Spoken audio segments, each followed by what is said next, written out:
please. Okay, exciting. Now, my question to you is, you're a very likable guy, but how, after seeing you in person, I said, how could such a nice-looking, likable guy make such a horrible show? Well, you can ask my wife or my therapist. Okay. Okay, but it's true. My question is, in your show, the Arab terrorists come, they say, in the name of Allah. And then, you give a kind of impression that all the Muslims are terrorists, And you give such an impression, that goes to boil down, thou shalt not bear false witness against thy neighbor, and thou shalt not call the name of the Lord thy God in vain. So in your show, I think you're breaking these two commandments quite often. Can you make a show, somehow, give the impression to the audience, those people who are doing evil are not really believing in their God? Well, my question. Again, the show doesn't have the opportunity because of its nature, which is as Dalia described it. It does take place because it is a thriller in real time. And it does employ as its narrative frame the ticking time bomb scenario. It did before 9/11, and anyway. First of all, to your statement about our sole and unique portrayal of Muslims as terrorists, it's not true.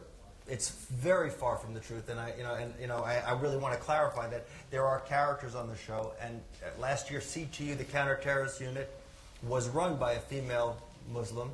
There have been innocent Muslims. If you saw the rest of that, the rest of that clip as that continues on. We're in a post-terror. There's a guy who runs the Muslim advocacy group who is interred wrongly, and he actually is dating the president's wife. So there's some very reputable Muslim characters in our show. Muslim Americans. There have been multiple incidents where Muslims are beaten up because of xenophobic redneck yahoos. Because of their fear. So it's not uniquely the case. We have probably painted, again, with the same brush, Caspian Sea, oil oligarchs, white guys wanting, so it's a thriller. There are lots of bad, we've had Chechen separatists, and we've had the Chinese, and we've had, I think there's not a place on the map that we haven't, made the bad guys. I think Sweden is the only place that we've left. But, so anyway, that's my first one.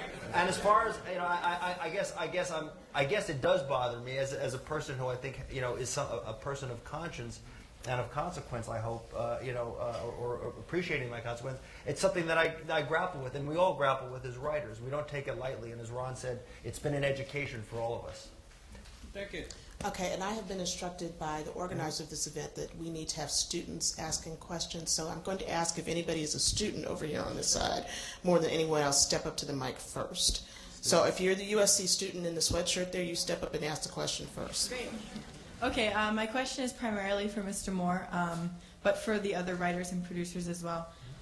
In light of Ms. Hashad's speech with addressing the influence that TV has on the up-and-coming leaders and in the military and politics, what do you feel is the writer's responsibility to their audience? Well, that's a good question, and I've wrestled with that over the years. I think I've always sort of felt that in a very sort of self-centered universe that the writer's responsibility is to the material and to himself or herself, and that our responsibility is to tell the best story that we can and to, make the greatest use of our talents. And that sometimes that story might be something very dark and twisted, and that might be a very ugly story. But that's the story that I choose to tell you. And I've always sort of felt that there's a bright line there, that, I am presenting this, and what you do with it is then your business and your responsibility. I think as I've gotten older, and as I've done this job more and more, I think it's probably not as simple as that. And I think there is a complex, like I was saying earlier, there's a complicated relationship between the storyteller and his or her audience.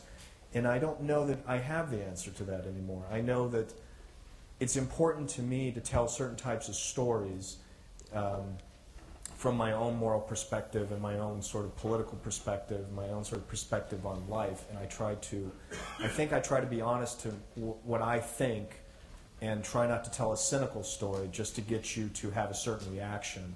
You know, I mean, I try not to be in judgment of other people in Hollywood, but you know, if I would never write Saw, you know, that's not something I could do. I find that an incredibly cynical, ugly piece of material to do. Now, I don't think that that's why they did it, and I don't think that the people who made it are evil and bad and should be banned and we shouldn't have the film or anything.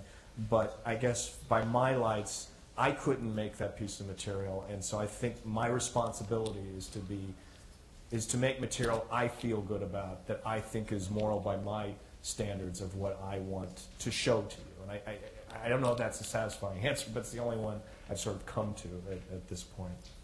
I actually wanted to add on to that. Ron's absolutely right when he's been saying that we writers, we sit in a room and we try to make the story work. And we're often not thinking in terms of any kind of, quote, social responsibility of a storyline. It's a story. On my show, Sleeper Cell, we had to, because the show was intentionally created in response to September 11th, and we're looking at how does Al-Qaeda think, what do they think, and we were very aware that people are watching our show, and they want to get an insight as to what the enemy is thinking like, and hopefully get a little bit of insight into what mainstream Islam is. And so that, and the great thing about the show was it was very politically divided. One of our showrunners was very liberal, one of our showrunners was very conservative, and we all fought it out in the room, and you know, and it all got into the series. The huge arguments that we would have politically and religiously were all played out by the characters. The characters would play out the arguments we were having in the room.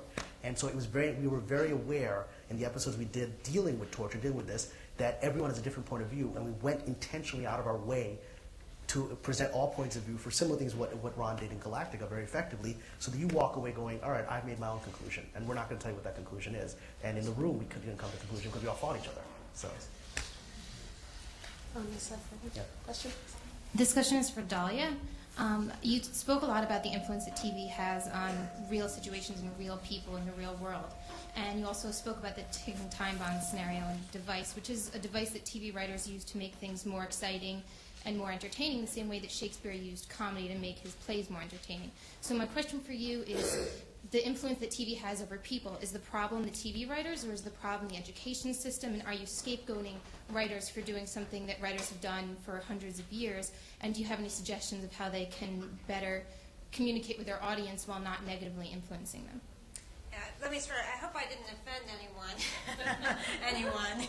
Is anyone there? I can take it.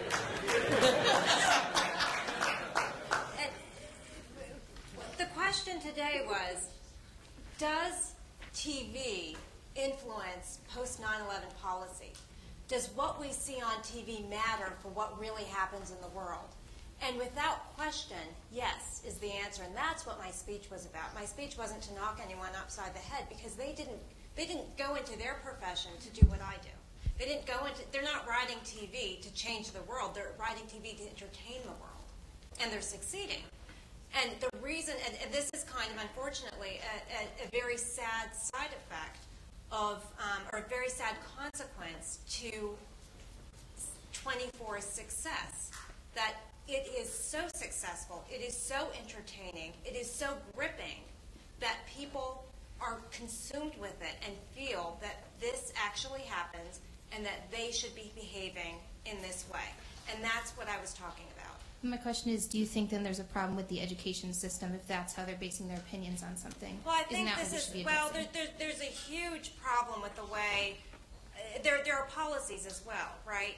That soldiers aren't doing this. Soldiers aren't just watching 24 and doing this in a vacuum. Soldiers are watching 24 and they're being told by their commander that waterboarding, which for those of you who don't know, it's strapping an individual to a board on their back, tipping them backwards, and pouring a continuous stream of water on their face until they literally drown, until the water fills their lungs. You turn them up, you revive them, and then you do it again, over and over.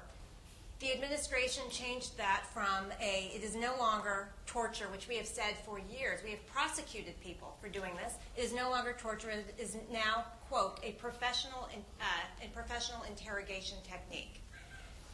That's a quote. This is our law, and this is legal under this is what our military is allowed to do.